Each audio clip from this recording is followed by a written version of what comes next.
శ్రీ మహాజనాధిపతియే నమః. శ్రీ గురుభ్యో నమః. శంకరులు కాశీలో నివాసం చేస్తున్నారు. ఒకనాడు బ్రహ్మ తేజస్సుతో ఉన్నటువంటి ఒక బాలబ్రహ్మచారి వచ్చాడు శంకరుల దగ్గరికి. సకల వేదాధ్యయనం చేశాడు. ఆ బాలుడి పేరు సనందుడు. చాలా పవిత్రతతో ప్రకాశిస్తున్నాడు సనందుడు. శంకరుల దగ్గరికి వచ్చాడు. సంసార సాగరాన్ని దాటాలి. సంసారం అనే సాగరాన్ని దాటాలి. ఎక్కడ చేరుకోవాలి? జ్ఞానతీరాన్ని చేరుకోవాలి. సంసార సాగరం దాటి జ్ఞానతీరాన్ని చేరుకోవాలి. దానికి ఏమిటి కావాలి? గురుకృప అనేటువంటి నౌక కావాలి. చూడండి, మనం ఈగుతున్నది సంసార సాగరం. చేరుకోవలసిన గమ్యము జ్ఞానతీరం. సాధనము గురుకృప అనేటువంటి ఒక నావ అని చెప్పాడు.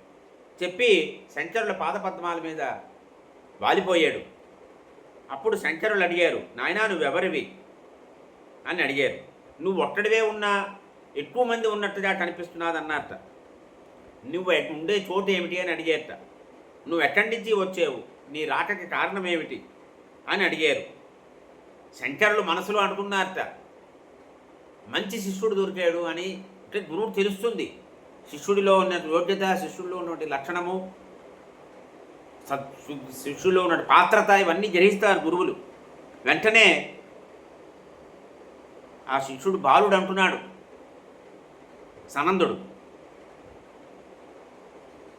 ఎప్పుడైతే తాపంతో ఉన్నటువంటి వాడు గంగా నదిలో స్నానం చేస్తే తాపం అంతా పోతుంది, పవిత్రత వస్తుంది.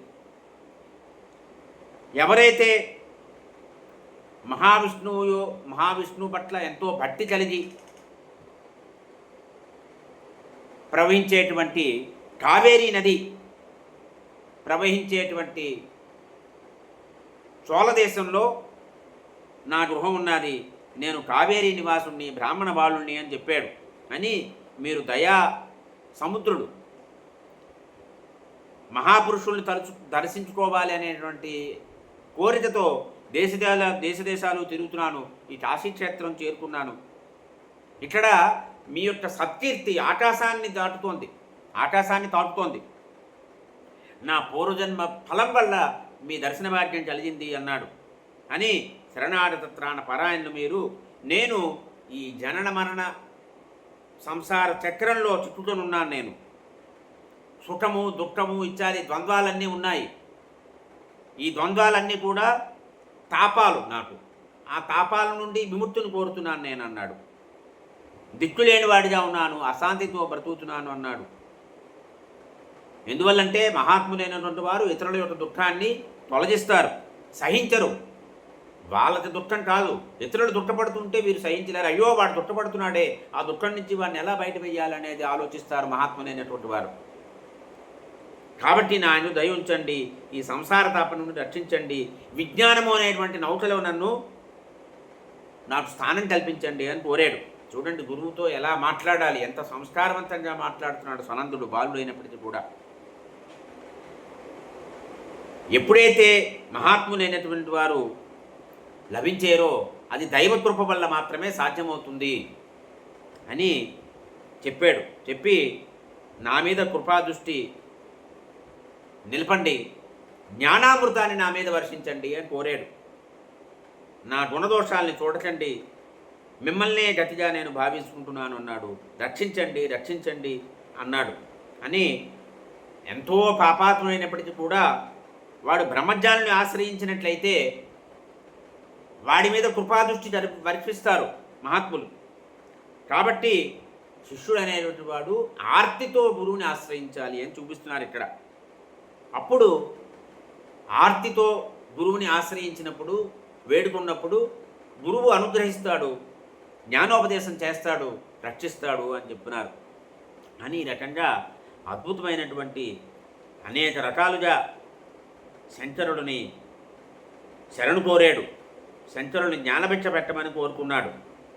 అంటే ఏమిటి కోరిక కోరాడు అంటే గురువు దగ్గర ఏ కోరికలు కోరాలి, ఎటువంటి కోరికలు కోరకూడదు అనేది కూడా ఇక్కడ మనకు తెలియజేస్తున్నారు. ఈ ప్రపంచంలో సర్వ దుఃఖాలకి కూడా కారణము, సుఖానికి కానీ దుఃఖానికి కానీ కారణం ఏమిటి అంటే కేవలము సంసారమే. ఈ ప్రపంచంలో సుఖ దుఃఖాలకు కారణం సంసారం మాత్రమే, మూల కారణం.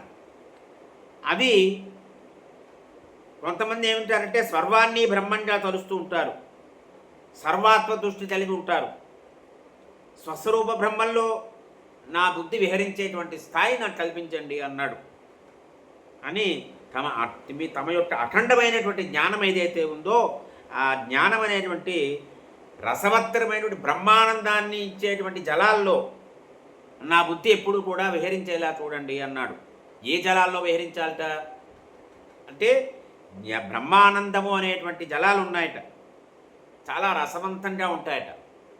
ఆ బ్రహ్మానందాన్ని ఇచ్చేటువంటి జలం, ఆ జలాల్లో నా బుద్ధి ఎప్పుడు కూడా క్రీడించాలి అన్నాడు. అని నా దృష్టి ఎప్పుడు కూడా స్వస్వరూప నిష్ఠలో మాత్రమే నిలబడి ఉండాలి అన్నాడు. ఈ రకంగా కొందరు సూర్యుడిని ఆరాధిస్తారు, సూర్యులోక ప్రాప్తి కలుగుతుంది. చంద్రుడిని ఆరాధిస్తారు, చంద్రలోక ప్రాప్తి కలుగుతుంది. కొందరు 100 యజ్ఞాలు చేస్తారు, దైవేంద్ర పదవి పొందుతారు అని ఇవన్నీ చెప్పాడు. కొందరు బ్రహ్మలోకాన్ని పొందుతారు అని. నేనేమనుకుంటున్నానంటే మహానుభావుడైనటువంటి తమ యొక్క వేదాంత సూక్తులను శ్రవణం చేసి ఈ అద్వైత తత్వాన్ని పరిపూర్ణంగా నేను ఆస్వాదించాలి అని కోరుకుంటున్నాను అన్నాడు. కాబట్టి ఈ పరతత్వంలో కాలాన్ని గడపడానికి నేను నిశ్చయించుకున్నాను, మీ ఆశ్రయం తప్పించి నాకు ఇంకేమీ అవసరం లేదు అన్నాడు. గురువు గారి చరణాలే కోరుకున్నాడు, ఇంకేమీ అవసరం లేదని చెప్పాడు. మీ చరణాల దగ్గర ఆశ్రయం నాకు ఇవ్వండి అని కోరాడు. అని నాకేమీ కోరికలు లేవి భూలోకంలో అన్నాడు. అని సర్వసుఖాలు కూడా విషతుల్యాలుగా కనిపిస్తున్నాయి అన్నాడు. చూడండి ఇంత చక్కగా మాట్లాడుతున్నాడు సనందుడు. ఈ రకంగా అద్భుతంగా చెప్పాడు. ఇవన్నీ కూడా శంకరులు అనుగ్రహించి ఆ బాలబ్రహ్మచారికి యతి ఆశ్రమ దీక్షనిచ్చారు. అంటే సంసార సాగరం దాటడం కోసము సనందుడు శంకర భగవత్పాదులు అనేటువంటి ఒక నావని ఆశ్రయించాడు. ఈ నావికుడు దృఢమైనటువంటి నౌకను ఎక్కించారు, అతన్ని ఎక్కించి జ్ఞానతీరాన్ని చేర్చారు శంకరులు. అంటే జగద్గురుడు యొక్క అపారమైనటువంటి కరుణ ఎలా ఉంటుంది అనేది ఇక్కడ మనకి తెలియజేస్తున్నారు. తద్వారా ఈ సనందుణ్ణి భవసాగరం దాటేలా చేశారు శంకరులు. తరువాత కొంతకాలానికి చిత్సుకానందగిరి అనేటువంటి ఒక పవిత్రాత్ముడు కూడా వచ్చాడు. ఇతడు కైలాసంలో వటవృక్ష ఛాయలో జ్ఞానముద్రలో ఉన్నటువంటి పరమశివుడిలా ఉన్నారు శంకర భగవత్పాదులు వారు. అటువంటి స్థితిలో ఉన్నటువంటి శంకర భగవత్పాదులు వారిని ఆశ్రయించాడు. గురునుగ్రహం పొంది శిష్యత్వం పొందాడు. శిష్యుడిగా స్వీకరించారు. యత్యాశ్రమ దీక్షని కూడా ఇచ్చారు.